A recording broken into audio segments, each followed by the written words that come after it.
Based on what I'm seeing online, 12.5.4 operates a little bit differently compared to previous versions of full self-driving, where the front cameras are a lot more sensitive to sunlight coming in. If you've never cleaned the windshield between the cameras and the glass, then you definitely need to do that. I did it at maybe the 3-year mark. I'm at 5 years now with my Model 3, and I've only done it once. And the way that I did it, it was quick and easy.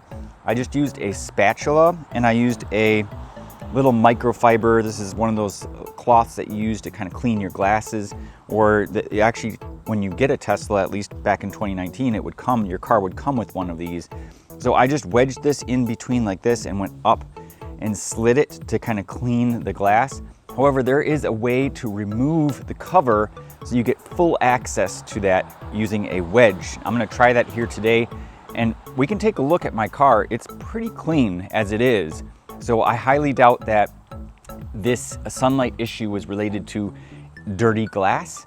However, it is still a very good idea to do this. Now, you never want to clean the actual lens of the camera.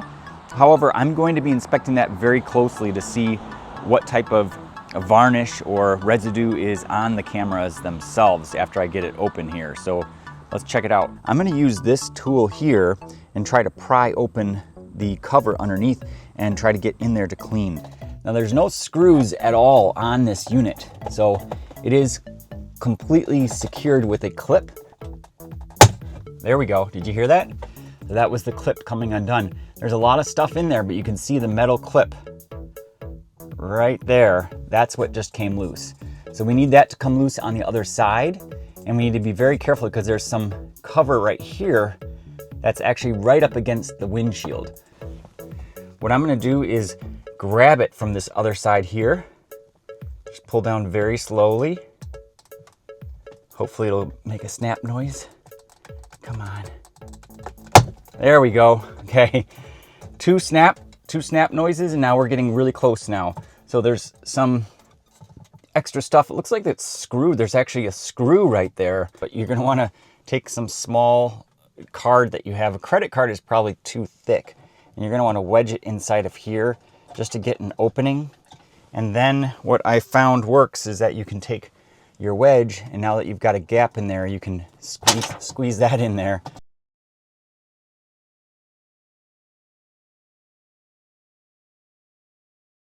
You don't want to break anything. I actually had a situation where the clip on the top locked back into place. It's hard to do this with one hand, but you got to get your wedge in there and pop this little plastic piece off. So let me go ahead and do that. Okay, that finally came off. It was a lot harder than I thought it would be, but once that comes off, you can remove it completely.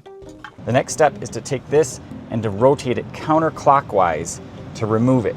Okay, it's quite challenging actually to get this off, so I went and grabbed a wrench, and I'm gonna have to use this to kind of pull it, so be prepared to grab a wrench in case you can't twist this counterclockwise. It is on there really, really firmly, but I know it will screw unloose. And then there's a little tiny cable, and you can actually take that cable out right now. There's a little tab, and if you push on it, you can pull that cable out. I was able to remove the cable now, but no need to rush that. The key part is you need to remove this from the base up in the top first, and then you can remove this entire thing. There's two other clips. There's one right up here and one over here that we'll have to do to remove it entirely. There we go. So now it's come off. So I'm going to take that cable off. Great. So now that is off, I can take this and reassemble the pivot, the ball joint. Last but not least, we have two other clips right up in here. So I'm just gonna grab it. The first time it's gonna be pretty rough to get these clips undone, but you really need to apply some pressure up in there. And it's really tough to get that out of there. Let's keep trying here. Might have to use my hands. Actually, the hands would probably break it. Less safe to use it, but it's really stuck up in there, and you can see it goes up into the interior a little bit as well. So I'm just going to continue to work at it with my little pry bar here.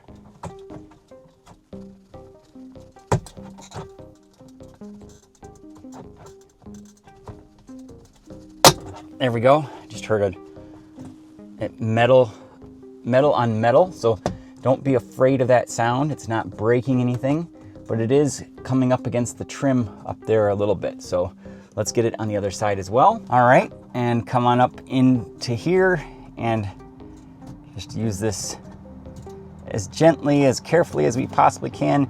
Looks like you do need to get it inside of there all the way to really pry it. There we go. I just heard some more clipping sounds. So be careful because it looks like there's some connectors right up in there. But essentially you're gonna grab that and then should come out from the top. See, appears, okay, there maybe one last little clip all the way up in there. It looks like it's really kind of almost attached to the top part there. So I'm being very careful here. It looks like, yeah, it's coming out there. You can see right there.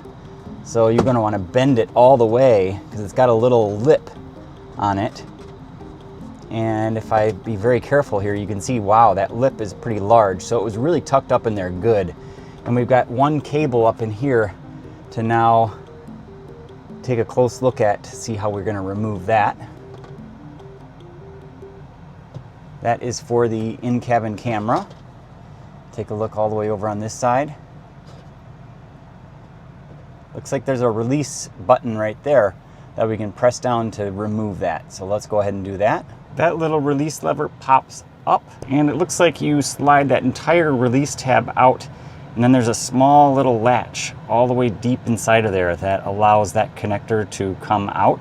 A little bit tricky there. Definitely wasn't expecting that. So that's what it looks like when it comes off. It's the complete whole piece there, and it's like a circular unit on this piece here. Interesting connection. And I'm not getting any warning messages on my screen or anything related to having that camera removed. I will say that you are going to need to use one of these. This is going to be very important to get it off completely. And then once you do that, you're good to go for the deep clean process. And now that everything's removed, I'm seeing a couple screws here. Looks like these are like hex. So I'm gonna have to get some Allen wrenches to remove this piece, I believe. Okay, you're gonna have to get a star wrench.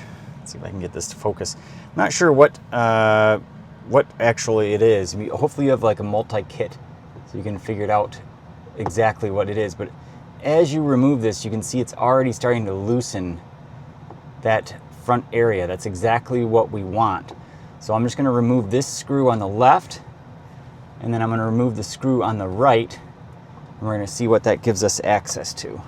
Okay, you can see it's almost now falling off, so I'm going to grab it here very carefully. Got the screw, the other screw, just took that off. Now take a look at this. This whole thing is starting to swing down, and it actually falls right off. Beautiful, look at that. We've got nice access now to that entire glass area. So it's just those two screws to take this off after you remove the rest of the stuff. I will say the hardest part by far was removing this one, believe it or not. The scariest part was for sure undoing these clips and then pulling it off from here, but all manageable, definitely within your capability, I would say, to get this nice and clean. So let's get a really nice microfiber cloth and clean it really, really well here. So I got this nice and wet with some detailer spray, and I'm just going to go up in here and clean this area very carefully, very gently. Get it nice and clean. Try not to go too far up to hit the cameras. Get that really nice and clean. See, there's some black residue there, getting that nice and clean as well. All of that's now removed. This thing has never been cleaner.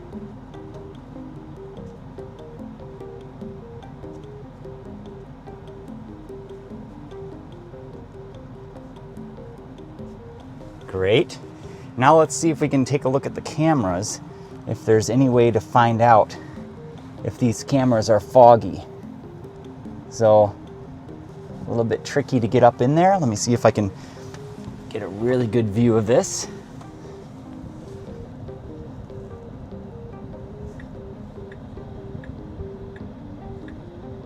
Okay, hard for me to see. but I'm gonna have to take a look at this by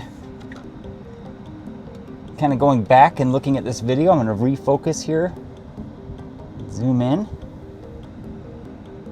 and if I need to, I'll clean these lenses. Might as well while we're at it. Okay, and here you can see the camera is really nice and clear.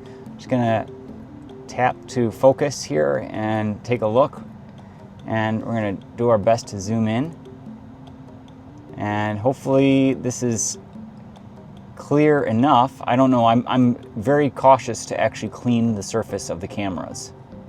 Awesome, now that everything is nice and clean, we are going to very carefully put everything back in place. We're gonna put these 2 screws back onto this piece. You can see the back side of this unit. Let me show you what it looks like. We've got the 4 clips, 1, 2, 3, 4, pretty simple. One thing I'm noticing is that this piece here has some little small pieces of hair lodged inside of it. There's not too many of them. You can count them. 1, 2, right there, 3, 4, 5. I just want to make sure we get those out of there. So I am imagining that some tape will remove that really easily. So I'm going to get some duct tape real quick and just dab around in there and pull off all those loose hairs. Okay, I just have this tape here. It's going to be pretty straightforward. Just going to put it down here and roll it around. I think this should pick everything up. Yep, there we go. That one just left. Kind of lint remover. If you have a lint remover tool already in your house, you can just grab that. But some tape should do the trick just fine. Just don't want any stuff stuck in here. Anything that will show up to the cameras, we don't want that. All right, so putting this thing back together is a lot easier than taking it apart. So don't be intimidated by the assembly process. It's just the disassembly that you're probably gonna struggle a little bit with, but well worth it in my opinion, especially if you have a lot of foggy, gray matter stuck up in there. I did clean the lenses, by the way, just ever so carefully with my microfiber towel. You have to have kind of a newer microfiber towel. And it was really simple, just a quick little wipe with the dry piece. No need to wet it or anything, but that little swipe I think is going to help. And there we go, we've got everything all put back together again. It looks fantastic. It looks just like brand new, like nothing ever happened. Let's go take a look from the outside to see how clear it looks now. Looking pretty good. That looks pretty clear to me. I'm not seeing any smudges or anything. Now, just as a reference, behind the glass with that little toll unit, there's a little bit of fog. I don't know if you can see it. It's easier to see it from the inside actually. And come over here, you can see. Now that's very minor. I mean, it's still noticeable. I mean, if you take your finger on there, you can draw a mark. Probably the easier way for everybody is to use a spatula with a microfiber cloth, just for a quick and easy way of doing this. However, just be careful not to lose the microfiber cloth. Hold on to it very tightly because this piece is secured on there so well that it will grip it and pull it off. And you don't want to get anything stuck up in there. But that's just an example of that small fogginess that builds up over time. And thankfully, this is on there tight enough that it blocks a lot of that residue. Like this is just buildup from the air inside of the cabin and nothing else. Hopefully this was informative for all of you, and hopefully this helped some of you clean your camera a little bit better. Thanks guys, we'll see you in the next one.